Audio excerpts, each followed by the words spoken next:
and they're like, well, no, Matt Jones is clearly the better guy, even a little banged up.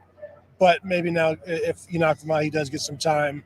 That will help him maybe shorten the gap between him and Matt Jones if they need to make a switch there eventually. Yeah, and the other piece of this is the offensive line is a very different unit than the wide receivers or the defensive line, where the offensive line, it's so important for these guys to be cohesive and working together and, gelling as a unit and all that kind of stuff. That's something we talk about all spring, all summer. These five guys have been working together pretty much all year because the starting five was functionally set about halfway through spring ball, it felt like. Yeah. So, if you throw Josh Fryer in there now, or you throw Enoch Famahi in there now, you can just rotate wide receivers and it's just kind of whatever, it doesn't matter, and they can play different spots and it's fine. That's not as easy to do on the offensive line. That's probably another factor here. If it's me, boy, I'm really tempted to throw Enoch Famahi in there at right guard and Josh Fryer in there at right tackle and just say, well, if it doesn't go great, you can always throw the other guys back in there, or at least give them some time, give them a couple series today to let Matt Jones rest that foot and let DeJuan Jones rest whatever his issue is. I would say I would agree with that to a point, but also I think they want to get the running game going. Yeah. And they feel like their best opportunity to do that is with their best five or four of their best five. And so they might want to they don't want to have another bad week running the ball, and they feel like maybe they would with those two. But it would be interesting to see them go to healthy guys who have versatility, who have athleticism, to see if that helps them along some of these stretch plays that require a lot of movement for guys. Maybe that suits them better. Matt Jones is a mauler. It can just go get the guy across from him and put him down. But maybe a more athletic group on the right side might help with some of the stuff. But you can't dictate, you can't sub in. All right, let's bring in our athletic two guys. Yeah. It's like putting the running quarterback in, and it's like, I wonder what they're going to do here. Exactly. The other guy who's an interesting name on the game time decision list is Chip Trayanum. Chip Trayanum, I'll skip ahead a little bit and just let you know that Travion Henderson unavailable today. So it is Mayan Williams, and it is Dallin Hayden, and then it is Chip Trayanum ? And what is going on?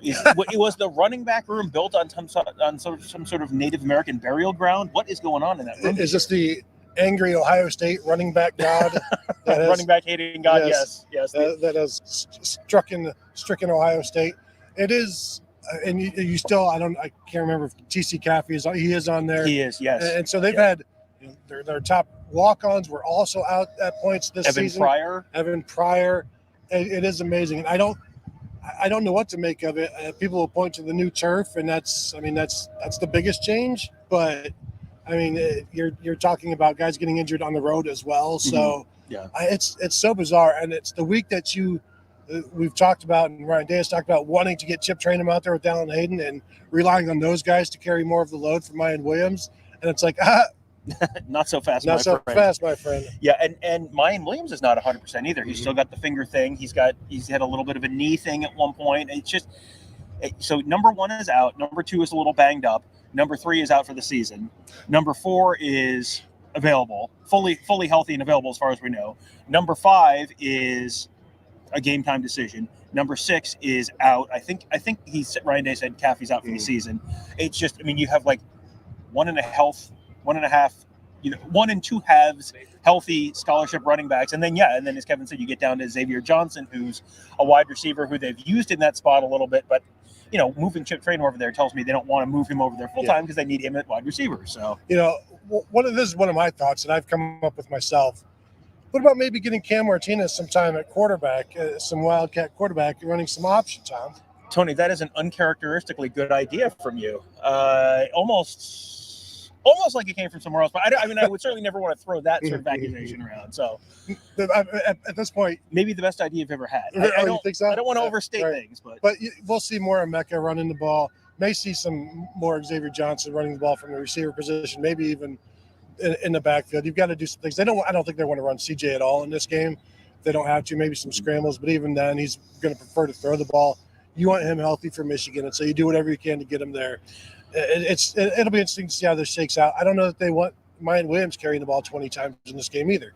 Maybe you just throw the ball this week. Well, I would not be surprised if you saw throw the ball to start with, get a 21-point lead, and then you put in more Dallin Hayden and Chip Trainham if he does end up being available. But Tom, every time we talk about getting those guys in, getting up, and getting those guys in, it never really happens. Do you think that's an us problem or an Ohio State problem? I'm not blaming me for anything. I'll blame you. I think it's more of a you problem.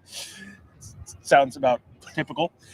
It does feel like we've talked about this stuff a lot, and it's, there have been several games, and last week we talked about this sort of earlier in the week, and then we kind of started looking at the forecast as the game got closer and went maybe, and then ended up not. And let's touch on the weather right now, since we were talking about the weather. We've finished the entire availability report. Are you producing the show? No, sorry. The answer is no one's producing the show. It's fine. Poor Kevin. Let's run through the rest of the availability report. Since one of the best ideas I've ever had, let's run through the rest of the availability report. We talked about TC Caffey. We talked about Travion Henderson, both unavailable. Zach Herbstreit, Lloyd McFarquhar, 2 walk-ons unavailable. Mitchell Melton out for the season. We know Jalen Pace out right now. Zach Prater, Evan Pryor out for the season. Bradley Robinson out for the season. Court Williams out for an extended period of time. Jackson Smith and Jigba also not there. Really no big surprises on that half of the list. I think no Cam Brown is a good thing. Yeah. The guys who aren't there. This is Jazz. You have to look at the names that aren't there. Yeah, getting Cam Brown back. No Jordan Hancock on there. They held him out last week because of the field and the weather.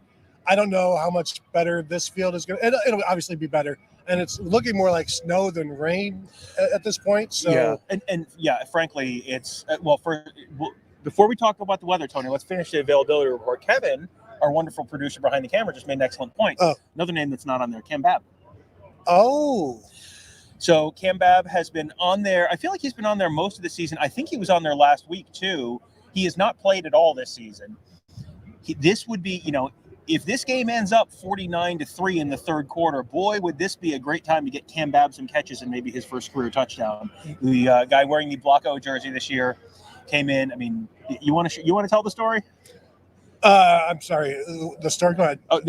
Cam Babb coming in as a very, very highly touted receiver out of St. Louis, top 100 kind of player, and someone who everyone who saw him raved about. But he had 2 knee injuries in high school. Knee injury, missed his first year at Ohio State with a knee injury, missed his second year at Ohio State with a knee injury, then came back in 2020 and was healthy, played in all 8 games. Did he have a catch? No, he has not had a catch. Yeah. He played mostly special teams, and you saw him on punt coverage in the national championship game against Alabama. He was on special teams in big moments. Never had a catch because that was sort of the weird season where, speaking of years where Ohio State, we talked about, them being able to get young guys in late in the games, and games ended up being stupidly close for nonsensical reasons. That was a year that was brimming with that. And then Cam Babb, knee injury 21. And then 22, over the summer, you kind of heard, oh no. But it was not season ending. It was just kind of, it happened, but not severely enough for it to be a season ending thing. They have been hoping to get him back on the field. You would love to see him to catch the ball, to catch a touchdown. If Cam Babb catches a touchdown today, you will see an eruption from the Ohio State bench unlike anything you have seen. G. Scott's first career touchdown got a great reaction at Michigan State. It'll be even more than that if Cam Babb does it today. Yeah, and the reason I didn't have anything for you when you came to me about the story there just a couple minutes ago is because I was thinking, as I wrote the availability report, and it never even dawned on me about Cam Babb, because he's just always been there this year, and I feel like you make me feel bad now, Tom, that I didn't catch that. But of course, you didn't catch it either until Kevin said something. And now I feel really bad because we have to give Kevin credit for something. Well, you're always asking me, why do we even let Kevin hang out? Well, there you go. It has finally paid off. Good job, Kevin. You probably saw it on Twitter. Probably. Anyway. In the chat. Thank you to our viewers for doing Kevin's job for him. But no, that will be a special time. And then, any playing time that he gets this week. And again, I don't know that this is the best time to break somebody out today, but this is November. It's not like you're going to get good conditions. I've already been looking at Maryland. It's, in the 40s. Tom, do you have an update about the weather in 2 weeks when Michigan comes to town? Pulled up the old extended AccuWeather forecast, Tony, and as of last night, Saturday, November 26th, 48 degrees. Quote, rain becoming steadier. Rain. It's too bad that we can't do anything to change that, and that is set in stone. It is set in stone. Yes. Well, a day and a half ago when I looked at it, the rain was on Sunday, and now it's potentially being on Saturday. So it's late in the day, so maybe a noon kickoff, you avoid it, or maybe, Tony, the forecast will change in the next 14 days. Impossible to say. Who is to know? Impossible to say. Yeah. So okay. So that's enough weather talk. Let's do a little scheme talk. I want to go to Ross Fulton, one of our X's and O's gurus, always one of the most popular guests on the Buckeyes Tomorrow Morning podcast every week. He does a segment for us every week, kind of doing a little bit of, were you tapping yourself like you're one of the most popular guests? Because I get the feedback. I know. Ross number one, tied with Alex and Mark, maybe Kevin. Not Kevin. Well, anyway, this isn't about Kevin. This is about Ross. Ross has a little bit of a schematic preview, just quick 2-minute drill on some of the stuff to watch for today. Make you a little bit of a smarter football fan heading into the game. Well, I will say that if I was Ohio State, I would certainly be ready by Saturday to get the stench of the Northwestern game out of my mouth, particularly as an offense. When you have such a great passing offense and you literally can't throw the football, it has to be a very frustrating experience. Tom Allen continues to run a defense that's very blitz happy. They'll use a lot of corner blitz pressure. They'll use a lot of zone pressures. And so I would look for Ohio State to come out throwing early and often. They will be aggressive and provide opportunities. And then, I think that Ohio State's going to want to establish its run game. Again, I would look for a little bit more diversity. I think they'll try to pick up, the best case scenario for Northwestern is that they learn some lessons about what's working best with this current group. And that seems to be, inside zone. They're having some success with gap runs. I'd like to see them, use some counter trade to break tendency off of stretch, to use inside zone, and inside split zone like they used in the second half, against Northwestern. So, I think to me, I expect an effort to come out early and jump out early on offense. Defensively, one area that Ohio State did have some struggles against Northwestern was with the quarterback run game. Some of that may have been intentional with not actually playing it, but I think that Ohio State will look to shore that up. They probably will see a lot of quarterback run game and a lot of quick reliefs on the edge from the Indiana offense. And so, again, the areas to work on, they get to play more of their traditional or their base 4-2-5 front.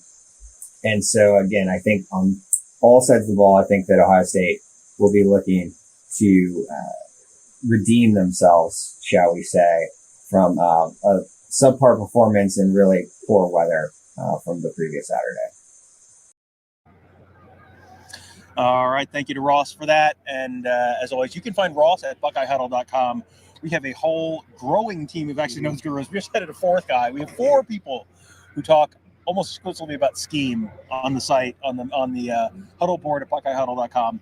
If you enjoy learning about football, I learned stuff listening to Ross and Justin and Devin and not Tony, talk about scheme constantly. Like I constantly learn stuff, even doing those shows with Ross. So, if you want to be a little bit of a smarter football fan, Ross is everyone's, smart football friends. Mm-hmm. Justin, Devin, all our whole team, just like Ross. So, yeah, sign up today at BuckeyeHuddle.com. 50 cents, less than 50 cents a day. So, it's content on the internet that will make you smarter, not dumber, which is pretty unique these days. So, that's becoming more and more scarce, Tom. So, yes, the one place you can find it is at BuckeyeHuddle.com. Sign up today. All right, Tony. So Let's talk a little bit about the game today.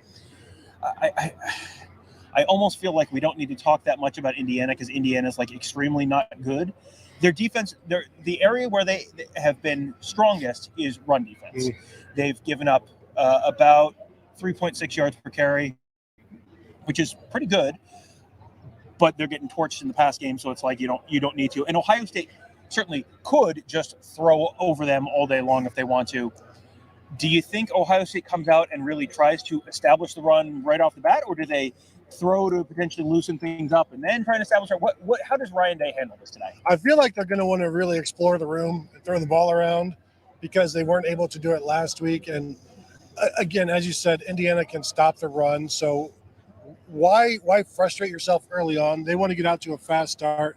I think the easiest way to do that, especially with the banged up running back group, is to throw the ball. And these conditions, while they're not great for us, compared to last week, this is a day at the beach. I think for the Buckeyes and the Hoosiers had they actually been at that game, so they would have been drooling for weather like this last week and would have been able to do some stuff. And I think because even right now the wind has kind of died down a little bit. I don't know what to make of that. Does that mean we're in the eye of a tornado, John, a hurricane? But I think they're going to be okay. And nothing that we've seen at this point is precluding them from throwing the ball. Mm-hmm. So I think they're going to do that. I'm sure they want to get that connection with Julian Fleming going back again. I think he was almost like 1 of 9 on targets last week as the guy that was just being one-on-one. And while the other side was being bracketed, as Ross has explained and others have explained on our X's and O's stuff. So I think you go with the weakest point of the Indiana defense right now, and provided you could pass block, I think they throw it around a little bit. And just since you keep insisting on talking about the weather, Tony, fine, we'll talk about the weather. Snow expected around 9:45 a.m. So our viewers have that to look forward to. So the show will be over at 9:45 a.m. It'll be the snowy backdrop on the show. Yeah, you know what? Give me snow over 39 degrees and rain any day of the week. Photographers love snow too. Snow is fine. It's as cold and wet is not that cool. Snow is like I have lived in Ohio for a while now. And I have never lived anywhere where it didn't snow every winter, so it'll be fine. Is there such a place, Tom? We'll find out when it comes to postseason time.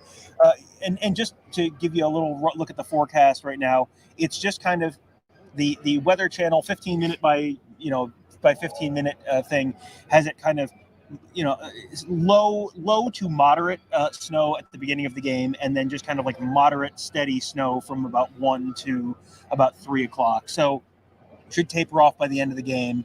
But the wind is picked up a tiny bit, but snow and a 10-mile-an-hour wind should not materially impact this game, you don't think? And frankly, it's probably good for Ohio State to get a little bit of a training wheels game on this rather than last year where they played Michigan State and it was like 58 or 60 degrees and clear and dry, and then you go up to Michigan and it's snowing and windy and all that. And so get the training wheels off the bike today with the weather. Yeah, deal with this. I think playing last week helped them. Talked to Luke Rippler about that as well this week, where it's like, you deal with that and you end up running for 200 or whatever. It's like anything after that is much easier to deal with. And while this, again, if this was the first time you're dealing with weather, then it might be an issue. But even they're going to be all decked out in hoods and gloves and long sleeves. Cold won't be a factor, I don't think. It's just wind and snow, and really, again, it was worse last week. It was probably worse at Michigan, and they still threw for 394 yards last year. Yeah, so probably not an issue. And this is also one of those games where you'll see this works better against Southern teams. Like I think of the Wisconsin-Miami Pinstripe Bowl, 5-6 years ago, where it was like 40 degrees and all the Wisconsin guys are in like Hawaiian shirts on the field, and Miami has space heaters and all that kind of stuff. And that game did not go great for Miami, shockingly. But this is one where the two teams are both going to be trying to out tough each other, and everyone will be in short sleeves. And, it's 37 degrees, so it's fine. Weather probably not nearly as big of a factor as it was last week. Maybe not that much of a factor at all. So you can cross that off your list of concerns. Other things you can cross off your list of concerns, probably mostly the Indiana offense, because Kevin did his tail of the tape article this week, and it was just kind of you're reading through it, and it's like that's not good. That's not good. That's not good. I have to go now. I don't like that or that or that. Tom, what they lack in good plays, they make up for in having a lot of bad plays. Like just a lot of plays. They run tempo.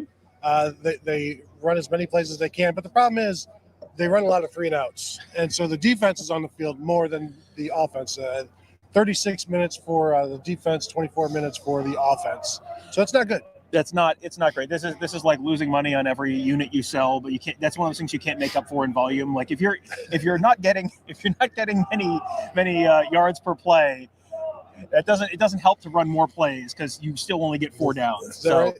yeah, I do wonder, is this a game where Indiana is going to do what Northwestern did? Because Northwestern was something of a tempo team as well, and then you saw Northwestern adjusting to the.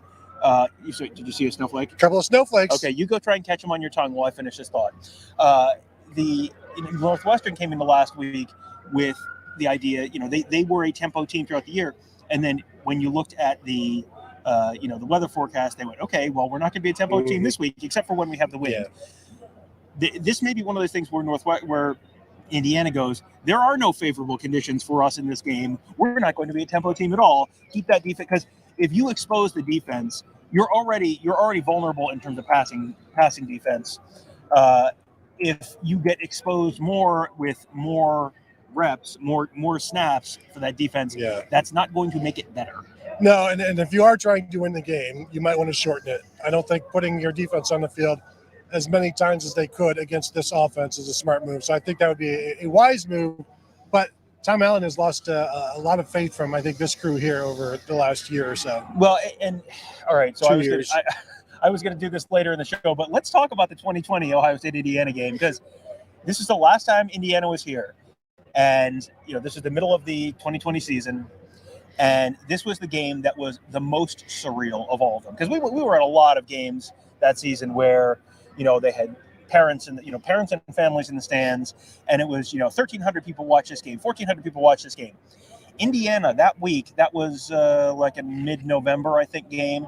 And there had been a big uptick in COVID cases in Columbus, and the Columbus Public Health Department said no public gatherings of any sort, whatever. And so there were no families in the stands for that. The total attendance, total number of people in the stadium, including Ryan Day and Justin Fields and the officials and Tony and me, was 635. It was, we have covered a bunch of those like preseason scrimmages they do in the stadiums over the years. And we covered a practice in the stadium that year in whatever, September, whenever they came back, September, October. And that was like covering one of those preseason scrimmages, except that was also the game that decided the Big Ten East and who went to the Big Ten championship game. I mean, that was one where like Kevin was not there because they had limited numbers of people in the press box. So there was like everyone was rotating who could go to certain games and all that kind of stuff. That was, I think, the only game before the Big Ten championship game that I actually got to shoot. And I shot it from like double A deck, and it was like one person per section. You can't, don't go any closer to than that to anyone.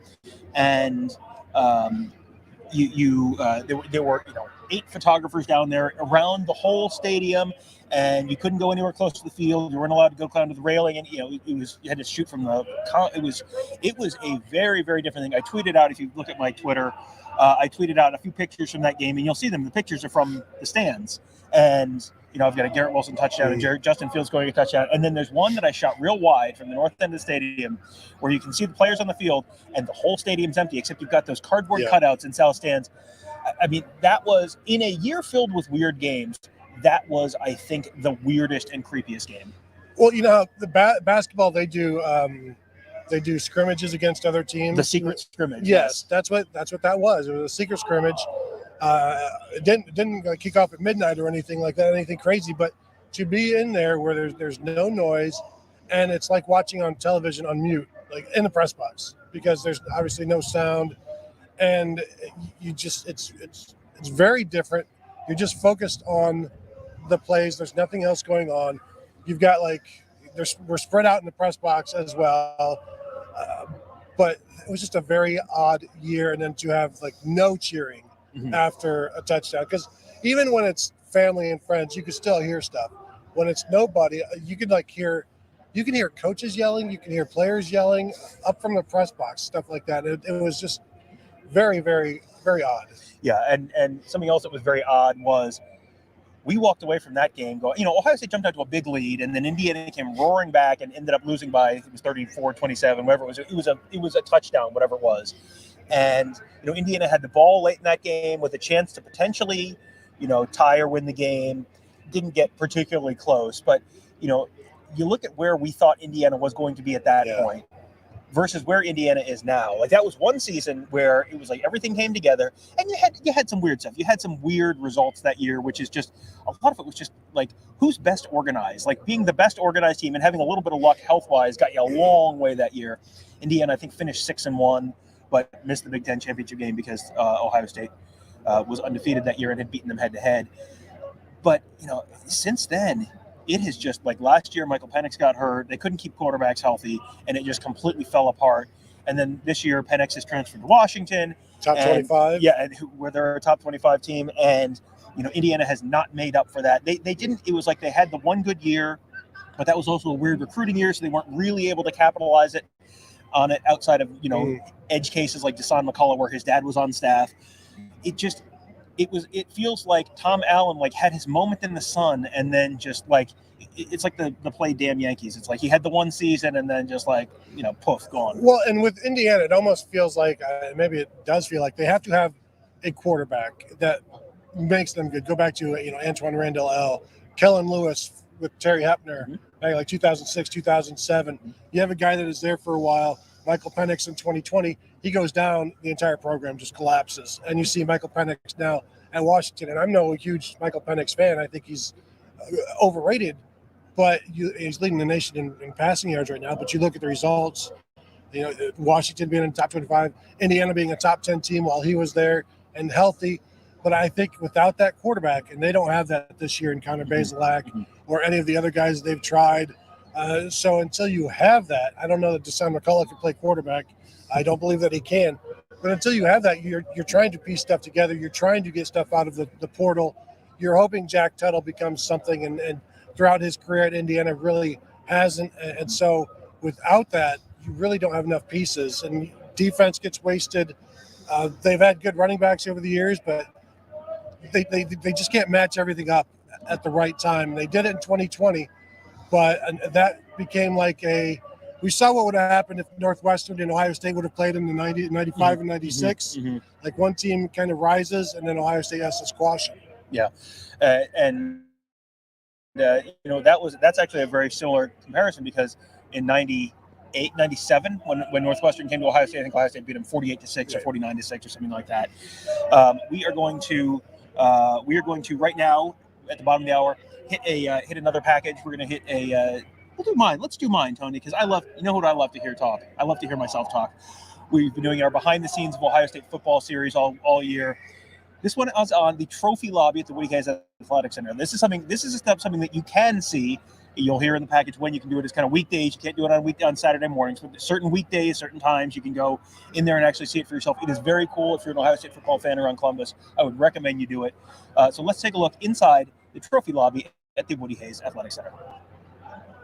Welcome to the next episode in our Behind the Scenes of Ohio State football series. Today, instead of in the Horseshoe, we're inside the Woody Hayes Athletic Center. This is the trophy lobby in the Woody Hayes Athletic Center. Now, to answer your question that I'm sure you have right now, yes, it is open to the public. It is open on Monday through Thursday on the weeks of home games, on Monday through Friday on the weeks of away games and other weeks, from 8 a.m. until 4 p.m. No, you cannot come here on Saturday mornings, but you can come here any other time during the week. So I'm going to give you a quick look around. You may notice a couple Heisman trophies here, 7 in fact, right the first thing you see when you walk in the door, and then a whole bunch of other trophies as well. So here's how the room's organized. So you get your 7 Heisman trophies. There's one of the ones from R.G. Griffin. There's Hopalong Cassidy, Vic Janowitz, and Les Horvath over here. And then the more recent ones on the other side. Brickwork guys going to be walking into the building. So football players and recruits coming into the building and walk right past all those Heisman trophies. They're also going to walk past all these national championship trophies. And again, this is organized in a way where the most recent ones, most featured most prominently. So here's the 1942 National Championship Trophy. Not too fancy, but they got all the scores from all the games that season, all engraved on the base. And then you've got all the other national championship trophies as well, including the 2014 College Football Playoff Championship Trophy. Again, all the scores engraved on the base from that season. Here's the 2002 trophy. With the fancy crystal football. And then you've also got on the wall even when it's closed, you can see these trophies. These are the bowl trophies. So, from the 1950 Rose Bowl in the upper left-hand corner, a 1954 Rose Bowl. It goes all the way down, and then the second row is more recent games. So the 1993 Holiday Bowl there, the 1997 Rose Bowl, and then the most recent trophies down towards the bottom. You got the 2014 AP National Championship Trophy there. You got the 2015 Sugar Bowl for the win over Alabama there. 2016 Fiesta Bowl win over Notre Dame. You got 2 full walls of trophies, huge trophies, and then towards the bottom here, you've got Big Ten championship trophies as well. 2008, 2009, 2012, 2014, 2017, 2018. And there's a 2020 trophy somewhere around here. Not right, I can't see it right now, but it's somewhere around here. One more feature, really interesting feature, jerseys of former Ohio State players who are now playing in the NFL. This is a big recruiting thing. Show the recruits you can win a championship, show the recruits you can win the Heisman, show the recruits you can make it to the NFL. That is the whole point of the design of this room. It's designed a lot for recruiting and a lot for showing off the tradition and the success of Ohio State football. All right, thanks to me for that report. I do hope you guys enjoy that. That is a very, very cool place, and like I said, in there it is open to the public 8 to 4, Monday through Thursday. On not playing a home game, which is only once more this season. You can go there on Fridays as well. It is worth.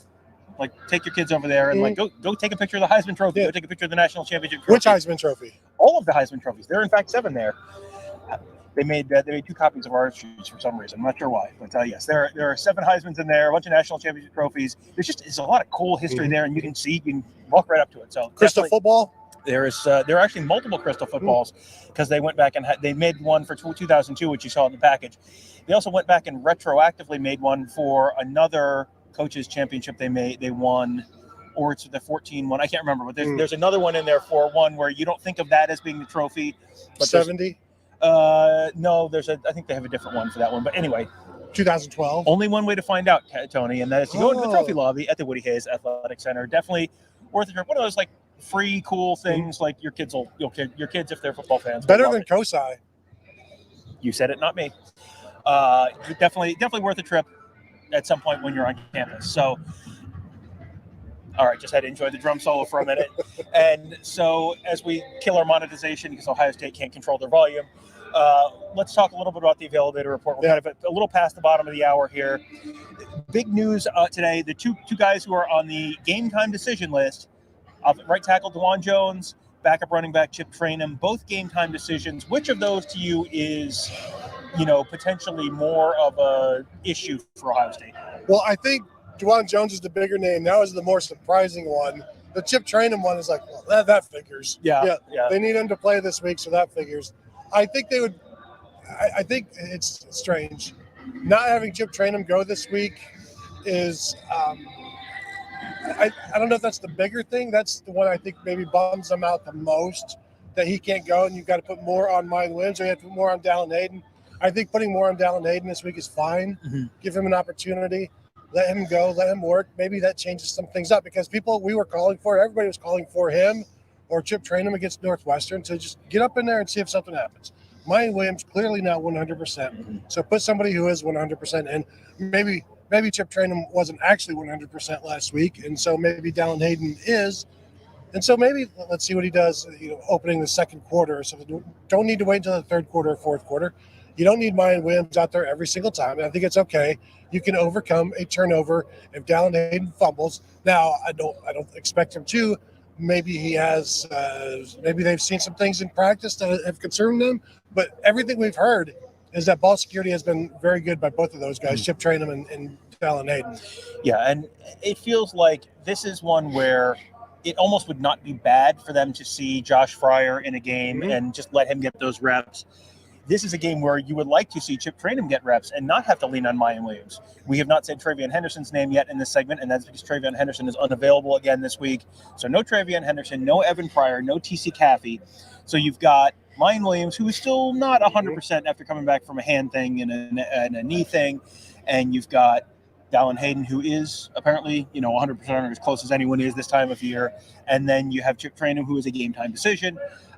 I'm sure they would love to not have to run Mayan Williams 25 times today, but as long as they're ahead, if you get ahead, like you said, throw a little bit, get yourself a 21-3 lead in the first half, and then you have a little bit of a margin for error to let Dallin Hayden or let Chip Trayanum run the ball. You kind of got to know what you have there, and they kind of know what they have with Dallin Hayden. He's been in mostly kind of game over kind of situations, but he's had 50-something carries this year, so they've got a decent amount of track record with him. I'm sure they would love to know what they really have. Like, let's see Chip Trayanum with the lights on at Ohio State. And they've seen him run as a college running back at Arizona State for a couple of years, but what does it look like in the Ohio State offense? I'm sure they would love to find out, and this would be a great week for it to happen if he was healthy. Well, how many snaps does Dallin Hayden had with the ones in the game this year? Not many? Any? No, I'm sure some at some point, but I can't off the top of my head think of any. So this would be a good opportunity for that as well. Not having to run, no offense to Kyle McCord, but like with the second unit, like allowing him to run with the first unit. I also think this is a game where you're okay going 60-40 pass to run when CJ Stroud is in there. Mm-hmm. You don't need to prove anything at that point with CJ Stroud throwing the ball. As long as you're, completing passes, you can then go 60-40 run in the fourth quarter when you're just trying to run out the clock, get out, keep everybody healthy. So I think they could be throw heavy with CJ Stroud and they're to be fine.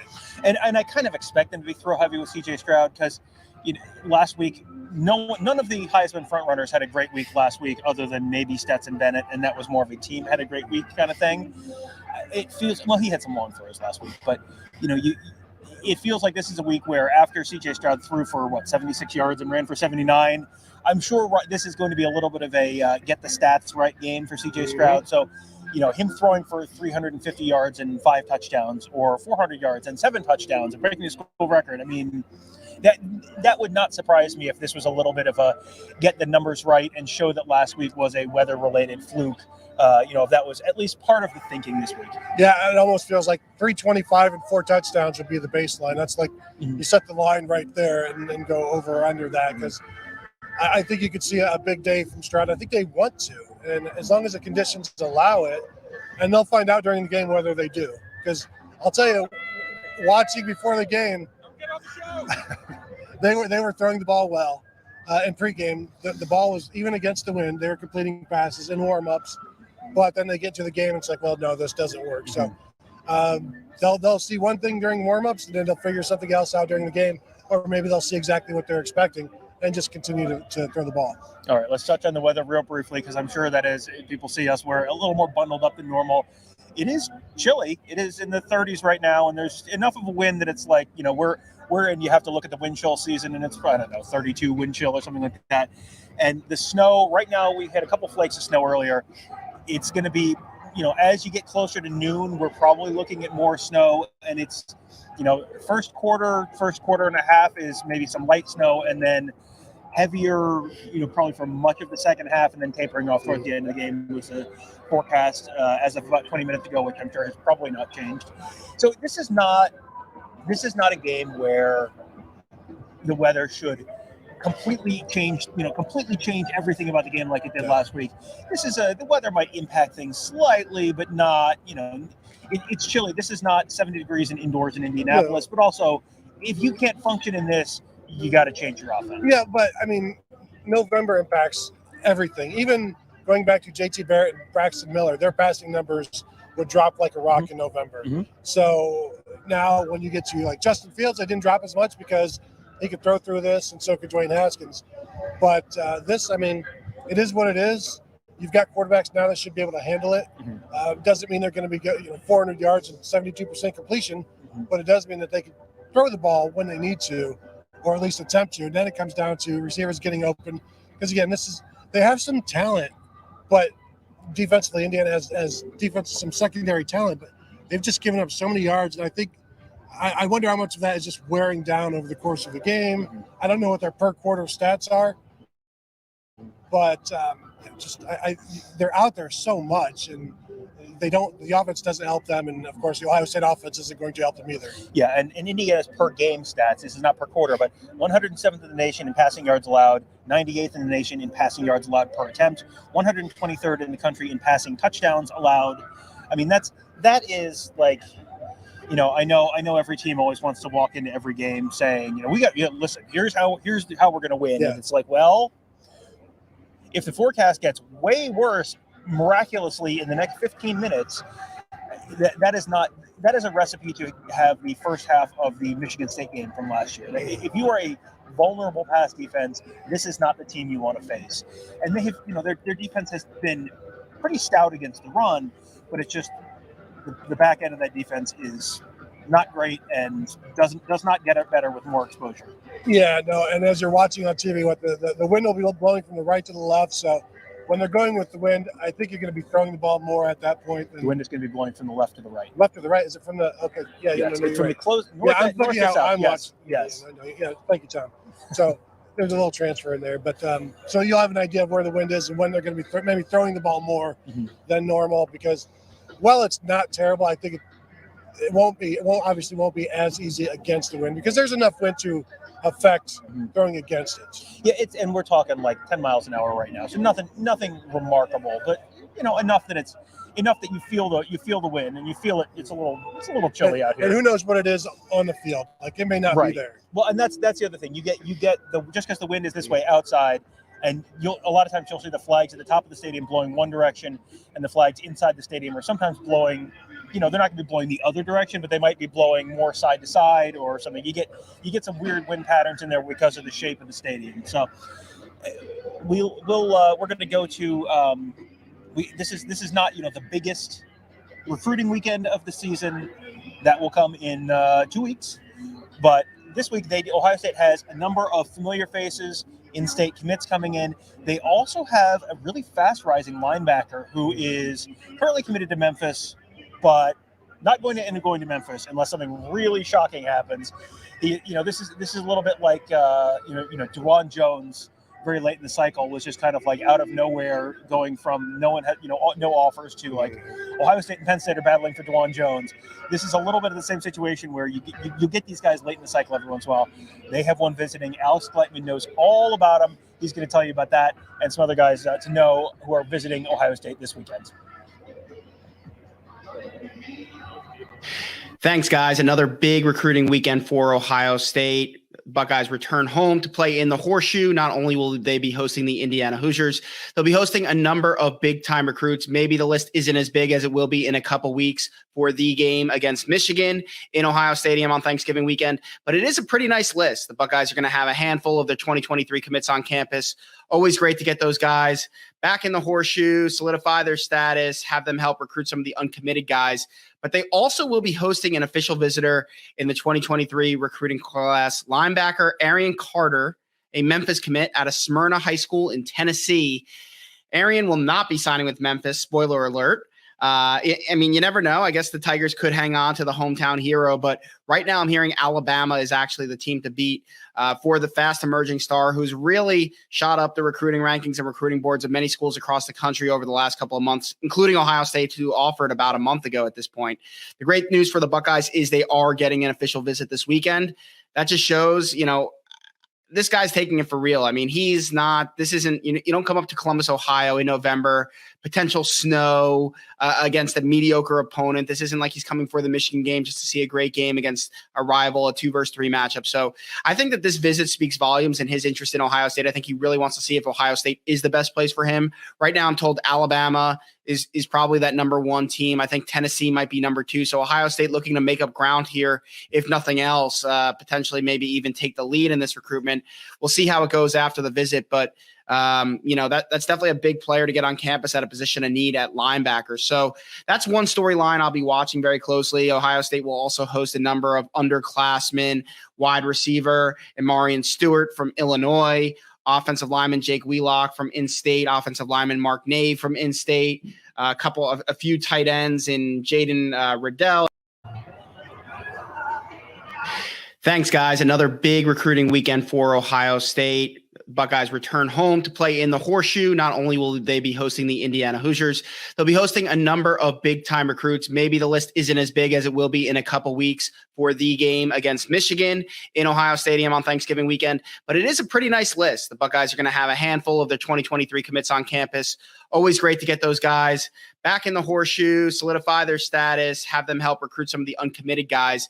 But they also will be hosting an official visitor in the 2023 recruiting class, linebacker Arian Carter, a Memphis commit out of Smyrna High School in Tennessee. Arian will not be signing with Memphis, spoiler alert. I mean, you never know. I guess the Tigers could hang on to the hometown hero, but right now I'm hearing Alabama is actually the team to beat for the fast emerging star who's really shot up the recruiting rankings and recruiting boards of many schools across the country over the last couple of months, including Ohio State, who offered about a month ago at this point. The great news for the Buckeyes is they are getting an official visit this weekend.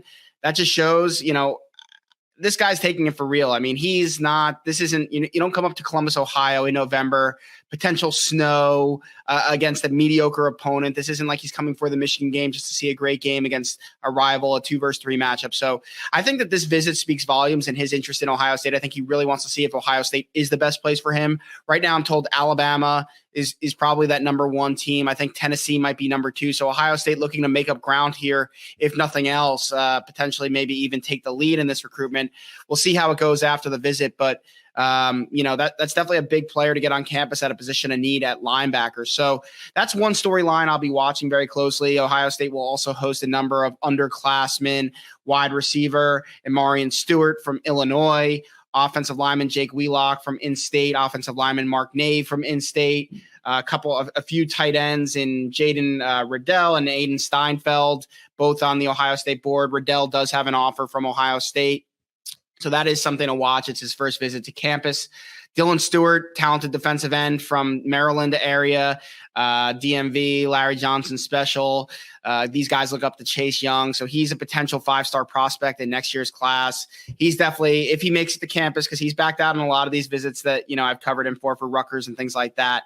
We'll see if he does make it to Columbus today, but if he does make it, that's a big-time visit. He's been to campus before. He's very interested in Ohio State. I think they may even lead in that recruitment if someone had to lead at this point, although it is very early. But solidifying their stance for Dylan Stewart would be a tremendous jump and move for Ohio State this weekend. And then, Garrett Stover, when you wrap up the 2024 class, he practically lives at Ohio Stadium. It's great to get him back so quickly. He'll also be back for the Michigan game. He was at Notre Dame last week. They're really the only school with a puncher's chance of catching Ohio State, and I really don't think that they have one. Garrett Stover, I mean, to me, it's not an if, but it's rather a when. Could the when be this weekend? I don't think so, but you never know. We'll see. And then, 2025 class, in-state quarterback Tavian St. Clair, possible Ohio State offer guy, Ethan Barber from tight end, wide receiver, really going to be looked at as a tight end prospect from Alpharetta, Georgia. He does not have an offer, but I won't be shocked if he walks away with one this weekend. Local offensive lineman Jake Cook will be on campus. He's been on campus a handful of times since the summer, someone they continue to evaluate. And then wrapping things up, a name that many people here listening will be familiar with, 2026 wide receiver Chris Henry Jr., son of the great late Chris Henry, formerly of the Bengals. Actually, his guardian now, his legal guardian, is Adam Pac-Man Jones, who is very good friends with Chris Henry on those Bengals teams. Junior actually got an offer from Ohio State over the summer after working out in camp. Tremendous high school freshman, great size, has all the looks that, that Pops did as a great NFL college and then NFL receiver. So I think Ohio State, could be in the early driver's seat here. He's an Ohio native, but long way to go in that one. We'll see. But another great opportunity for Ohio State to impress Chris Henry Jr. So that's the rundown of the visitors this week. There's always going to be some surprises, and we're going to make sure to catch up with all these guys and see what their visits mean to Ohio State. Keep it tuned to BuckeyeHuddle.com. We'll have more coverage after the game. All right. Thank you to Alex. A report so nice, we played it twice. Thank you to Kevin for letting you hear that twice. Just kidding. It was Tony's fault. All right. So let's... You had an opportunity to blame Kevin for something he actually did wrong, and you jump on me? Exactly. Thank you. So let's talk real quickly. We talked about the guys earlier on the availability report who are not playing.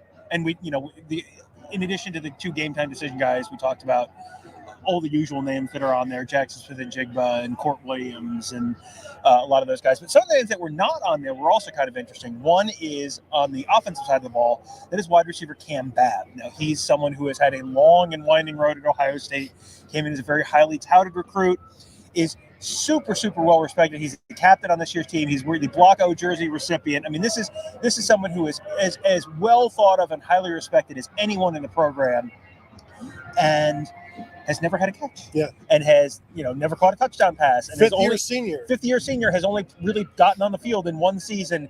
He's not on there today.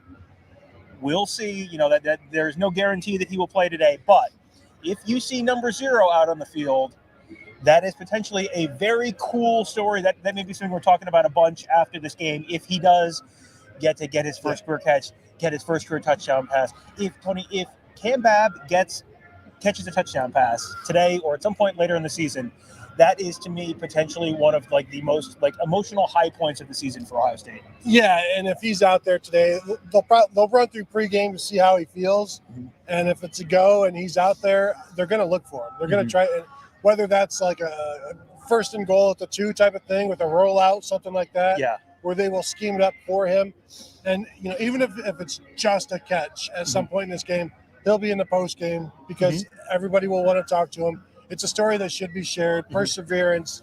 He could have quit many times. Could have quit this year after having another setback. And they've been very, very careful with him. They brought him along slowly this year because of the setback. But if he's able to go today, and let's hope that he is, they're definitely, CJ is definitely going to look for him at some point. They're going to scheme something. They'll draw something up for him. Yeah. First, I would, if I'm Ohio State, the first time he's on the field, the ball is going to him almost no matter what. So find a situation where you can do that and, put Marvin Harrison and Emeka Ibuka and Julian Fleming on the other side of the field, put all the coverage over there and get him something. He's had, when we have seen him at practice, he's had kind of a big knee brace on. I think previously during warm-ups, he's been out there in uniform but not been playing. And I don't think he's had the knee brace on during warm-ups in the previous couple of weeks. So it'll be interesting to see whether he has that big knee brace on today. But that is, on a day when I think the story is going to be how many points does Ohio State beat Indiana by, and how many yards does Ohio State throw for, and how many touchdowns and all that stuff. That is potentially a very cool story to kind of keep your eye on today.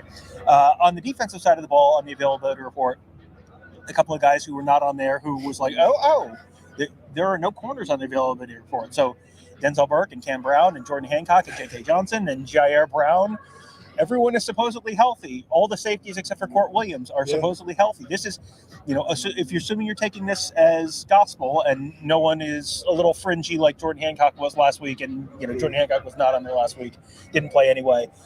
But this is like as healthy as that defensive back unit has been pretty much all season. Yeah, because let's not forget, Court Williams has never really been healthy this season. So he's been a scratch pretty much the entire season. So you've gotten everybody back. Jordan Hancock has been down for a long time. Cam Brown, he's missed 5 games at this point this season. So he's missed more than he's played. So having him back is good just for the depth. Because you saw last week when they got down to playing Jair Brown with the ones. And not that, he's already started a game this season. So that's not somewhere you want to be, even though Jim Knowles said this week Jair Brown did very well in coverage, and he did. But when your depth has been hurt so bad that it's you've got Denzel Burke and you've got Jair Brown out there, and J.K. Johnson has played well, has also struggled. So you have more options. You get Jordan Hancock back, you get Cam Brown back. Cam Brown has seen everything. He's done everything. You just have more options. And if somebody isn't playing well, you can bring somebody else in, and the drop-off shouldn't be that substantial. Not that there's a drop-off between Jair Brown and J.K. Johnson, but you just have more options. Well, and you also have – this is not the game where you're going to have to really have your defensive back depth tested. You're going to need to play a little bit more defensive back depth next week against Maryland, and then, not necessarily Michigan, not necessarily, Illinois if they get to the Big Ten championship game, but college football playoff, you're going to need a bunch of healthy corners. And the good news is, the positive side to all the injuries this year is all these guys have gotten reps. All these guys have gotten to play. So you've got much more experienced depth than you typically would have with guys at that, at that stage of their careers where it's redshirt freshmen, true freshmen. So that is one positive there. We are approaching the top of the hour, so it is time to hit some final predictions for the game. Let's start with Kevin.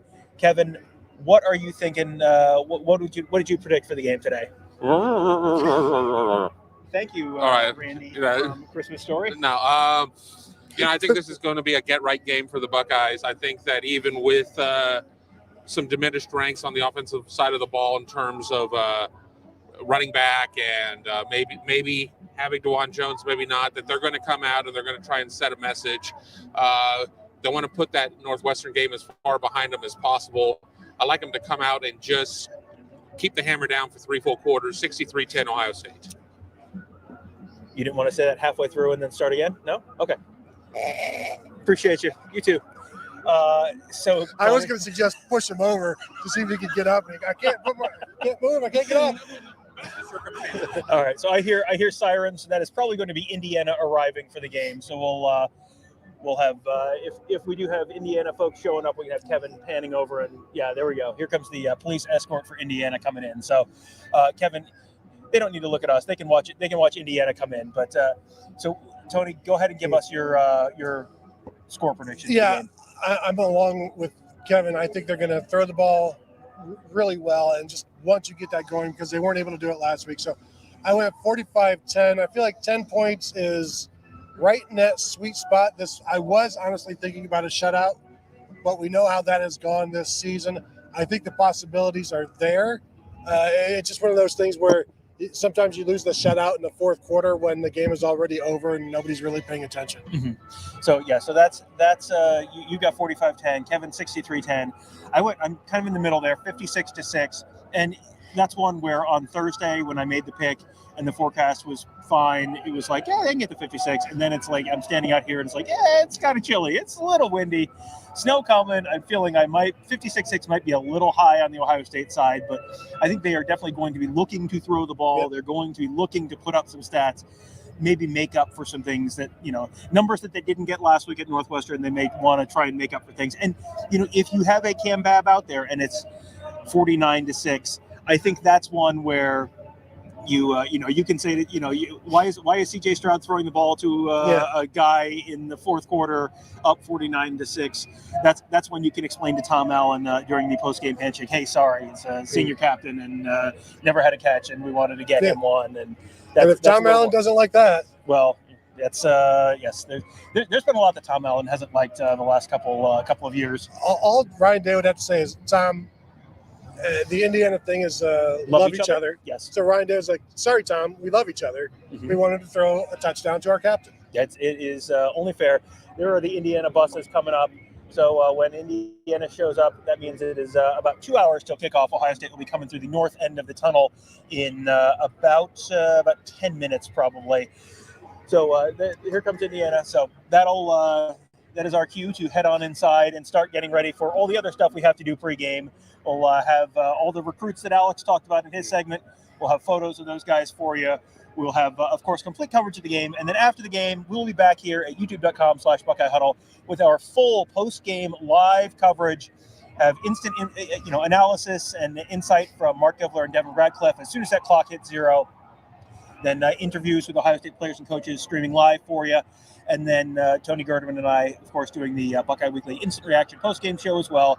That is all at youtube.com/Buckeye Huddle. So as soon as that clock hits 0, turn this back on. We're usually on here for 2.5 hours. A lot of always a lot of interesting stuff to talk about. I'm sure there will be a lot of stuff to talk about today as well. So, and then next to last home game, Tony, and I don't know which of the last 2 home games do you think is going to be more anticipated? Well, this would be second.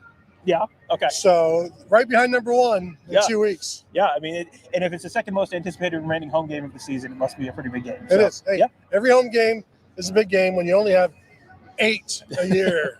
Well, and you know what? There are only 3 games left in the regular season. I wrote at some point this week.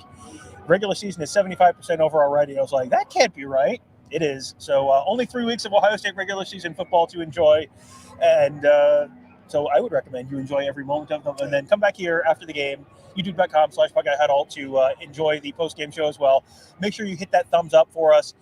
If you are not subscribed to our channel, if you're not getting notifications, make sure you're subscribed, hit that bell to get notified so that you get a reminder when we go live for a post-game show, because those are always very fun, very popular shows, and always better with input from you guys as well. So thank you guys all for joining us. We truly appreciate it. Sign up today at BuckeyeHuddle.com. Fun, really insightful team. Great team coverage from Kevin, Tony, and I. Recruiting coverage from Alex and Mark. And tons of X's and O's coverage from all four of our X's and O's guys. And really a fun community as well. So sign up today at BuckeyeHuddle.com. That'll do it for now. We will see you guys after the game.